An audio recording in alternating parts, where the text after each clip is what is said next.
Nahdlatul Ulama di Muktamar tahun 1984-83 memutuskan bahwa Pancasila ini adalah merupakan ideologi tunggal negara kita. Ini lahir dari para ulama di lingkungan Nahdlatul Ulama. Tujuan dicetuskannya Pancasila sebagai ideologi negara, sebagai asas tunggal bangsa ini semata-mata tentu karena ulama-ulama di lingkungan Nahdlatul Ulama memahami betul bahwa konteks berbangsa dan bernegara di tanah air kita ini, terutama di Republik Indonesia ini, terdiri dari beragam suku, beragam budaya, dan beragam agama. Oleh karena itu, pilihan Pancasila sebagai ideologi bangsa saya kira merupakan pilihan yang dilahirkan oleh cara pandang kemaslahatan secara umum. Tanpa mengabaikan bahwa di situ ada nilai-nilai Islam yang tertanam di dalamnya. Dulu waktu sebelum Indonesia merdeka, juga para kiai-kiai di lingkungan Nahdlatul Ulama sudah menggelorakan semangat nasionalisme yang tinggi. Bukti-buktinya misalnya Mbah Abdul Wahab Hasbullah mendirikan satu organisasi yang disebut dengan Nahdlatul Wathon. Kemudian Hadratus Syekh Mbah Hasyim Asy'ari bersama para kiai yang lain ketika menghadapi agresi militernya Nika, muncul resolusi jihad.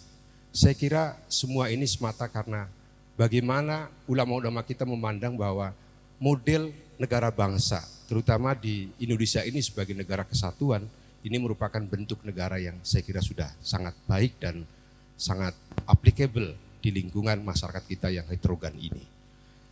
Tetapi belakangan muncul, Gus Kiai Mahbub, tadi juga saya bincang-bincang dengan Kiai Husain, dulu waktu tahun 1995, saya lupa, ada salah satu ilmuwan barat, saya lupa namanya tapi bukan Samuel Huntington, yang menyebutkan bahwa ke depan akan ada situasi di mana negara ini sudah tidak bisa lagi dipisahkan. The end of nation state kalau tidak salah, akan berakhirnya satu model negara bangsa, akan berakhirnya suatu negara. Kenapa? Karena hari ini pun kita sudah sama-sama merasakan bahwa ternyata batas-batas negara sekarang susah dipisahkan.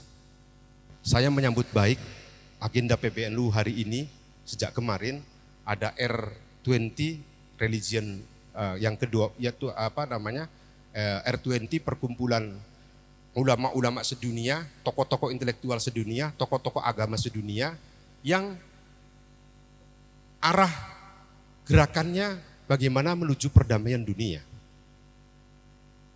Harapan saya sebetulnya Kiai Husain bisa melahirkan satu fatwa tidak saja hubbul waton, tapi hari ini sudah hubbul ard minal iman. Kenapa? Karena tugas kita sebagai pemangku agama di lingkungan Nahdlatul Ulama di Indonesia ini juga harus bisa berperan bagaimana bisa meredakan konflik-konflik yang terjadi di negara-negara di luar negara Indonesia.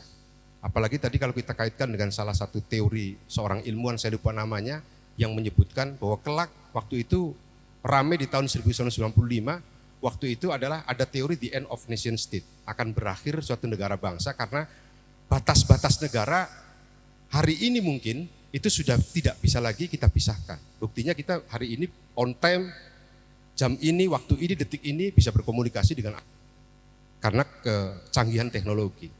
Nah, penguasaan negara model seperti ini seperti apa? Google itu sudah menguasai dunia, saya kira kalau mau jujur Amerika sudah mendunia, dia bisa menguasai seluruh negara-negara dengan perangkat teknologi yang disebut dengan Google tadi. Nah, saya kira kita ke depan bagaimana agar mampu menciptakan produktivitas, terutama di bidang pemahaman keagamaan, terutama di fikih siasah. Siasah ini kan kalau orang memahami sih saya kira sederhana. Orang memahaminya politik, padahal siasah itu kan kalau kita lihat akar katanya kan sasaya susu siasah, mengendalikan kan. Sayis itu kan kalau dalam bahasa Arab itu kan apa? Anu kuda itu loh. Nah, jadi mengendalikan.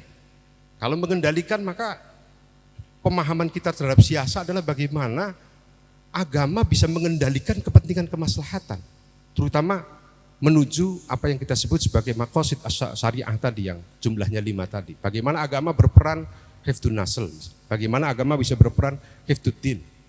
Implementasi kita terhadap agama itu bagaimana bisa melahirkan tadi maqasid asy-syari'ah al-khamsah tadi.